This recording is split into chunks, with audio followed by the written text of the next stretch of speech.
ओम श्री गणेशाय नमः। ओम गं गुरुवे नमः। ओम नमः शिवाय। शिवजी सदा सहाय। वायवीय संहिता पूर्व खंड अध्याय 17 से लेकर 24 तक।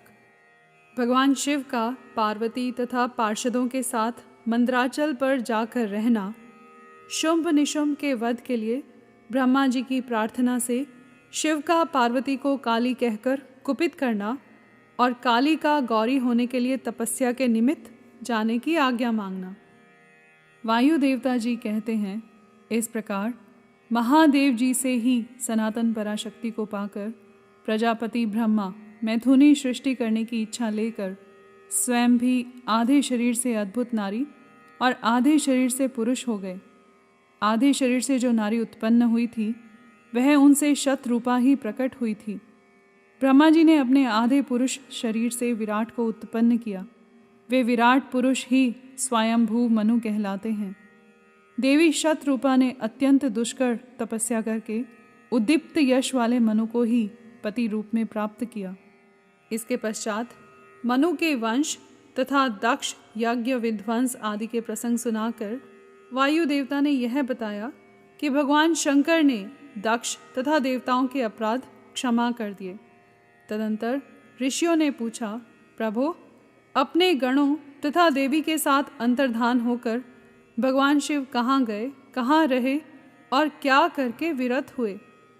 वायुदेव बोले, महर्षियों, पर्वतों में श्रेष्ठ और विचित्र कंदराओं में सुशोभित जो परम सुंदर मंदराचल है, वहीं अपनी तपस्या के प्रभाव से देवादिदेव महादेव जी का प्रिय निवास स्थान हुआ। उसने पार्वती और शिव को अपने सिर पर ढोने के लिए बड़ा भारी तप किया था और दीर्घ काल के बाद उसे उनके चरणार विंदों के स्पर्श का सुख प्राप्त हुआ। उस पर्वत के सौंदर्य का विस्तार पूर्वक वर्णन सहस्रों मुखों द्वारा 100 करोड़ वर्षों में भी नहीं किया जा सकता। उसके सामने समस्त पर्वतों का सौंदर्य तुच्छ हो जाता है। इसीलिए महादेव जी ने देवी का प्रिय करने की इच्छा से उस अत्यंत रमणीय पर्वत को अपना अंतःपुर बना लिया। इस सर्वश्रेष्ठ पर्वत का स्मरण करके रैभ्य आश्रम के समीप स्थित हुए अंबिका सहित भगवान त्रिलोचन वहां से अंतर्धान होकर चले गए। मंदराचल के उद्यान में पहुंचकर देवी सहित महेश्वर वहां की रमणीय तथा दिव्य अंतःपुर की भूमियों में रमण करने लगे। जब इस तरह कुछ समय बीत गया और ब्रह्मा जी की मैथुनी सृष्टि के द्वारा जब प्रजाएं बढ़ गई, तब शुंभ और निशुंभ नामक 2 दैत्य उत्पन्न हुए। वे परस्पर भाई थे। उनके तपोबल से प्रभावित हो परमेष्ठी ब्रह्मा ने उन दोनों भाइयों को यह वर दिया था कि इस जगत के किसी भी पुरुष से तुम मारे नहीं जा सकोगे। उन दोनों ने ब्रह्मा जी से यह प्रार्थना की थी कि पार्वती देवी के अंश से उत्पन्न जो अयोनिजा कन्या उत्पन्न हो, जिसे पुरुष का स्पर्श तथा रति नहीं प्राप्त हुई हो तथा जो अलंघ्य पराक्रम से संपन्न हो, उसके प्रति काम भाव से पीड़ित होने पर हम युद्ध में उसी के हाथों मारे जाएं। उनकी इस प्रार्थना पर ब्रह्मा जी ने तथास्तु कहकर स्वीकृति दे दी। तभी से युद्ध में इंद्र आदि देवताओं को जीतकर उन दोनों ने जगत को अनीतिपूर्वक वेदों के स्वाध्याय और वशटकार यानी यज्ञ आदि से रहित कर दिया। तब ब्रह्मा ने उन दोनों के वध के लिए देवेश्वर शिव से प्रार्थना की, प्रभो, आप एकांत में देवी की निंदा करके भी जैसे तैसे उन्हें क्रोध दिलाइए और उनके रूप रंग की निंदा से उत्पन्न हुई काम भाव से रहित कुमारी स्वरूपा शक्ति को निशुंभ और शुंभ के वध के लिए देवताओं को अर्पित कीजिए। ब्रह्मा जी के इस तरह प्रार्थना करने पर भगवान नील लोहित रुद्र एकांत में पार्वती की निंदा सी करते हुए मुस्कुराकर बोले, तुम तो काली हो।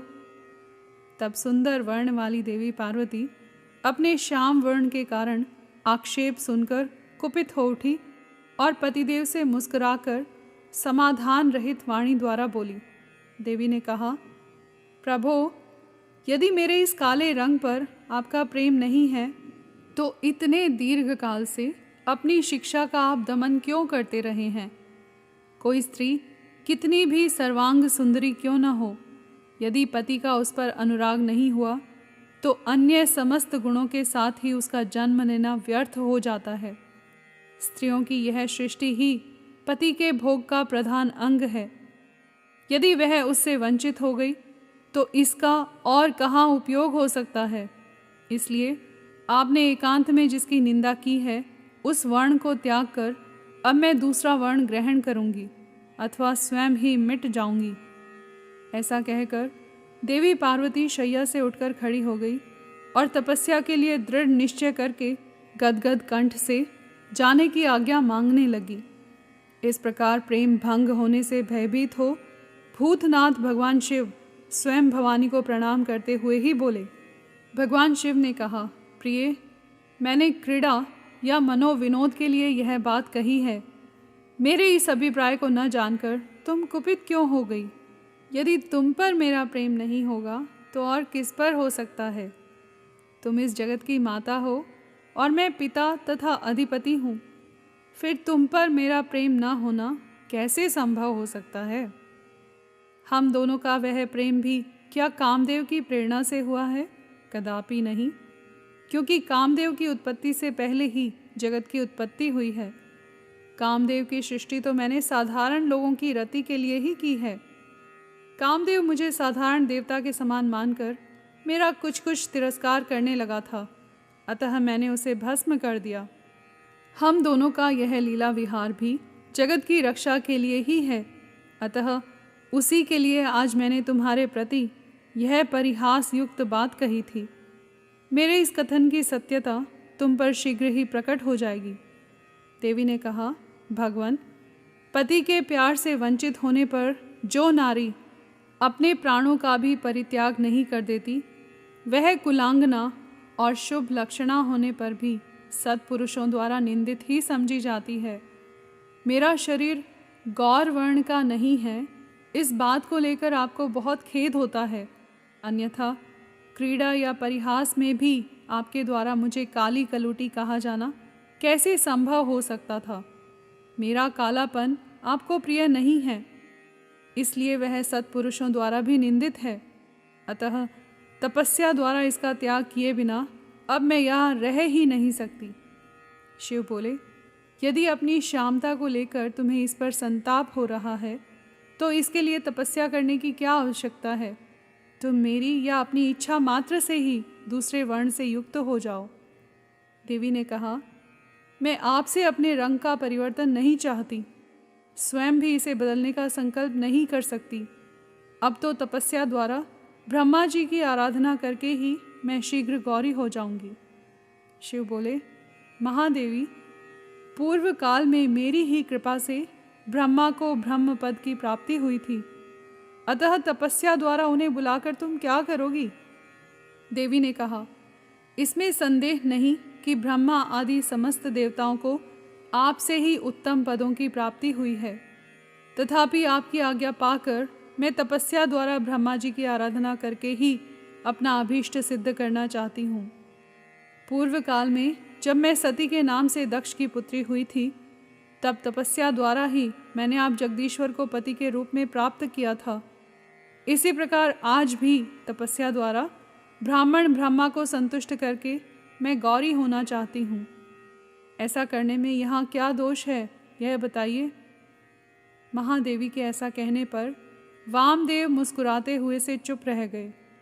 देवताओं का कार्य सिद्ध करने की इच्छा से उन्होंने देवी को रोकने के लिए हठ नहीं किया। यहाँ पर अध्याय 17 से लेकर 24 तक समाप्त हुए। कर्पूर गौरम करुणावतारम संसार सारम भुजगेंद्रहारम सदा वसंतम हृदयारविंदे भवम भवानी सहितम नमामि।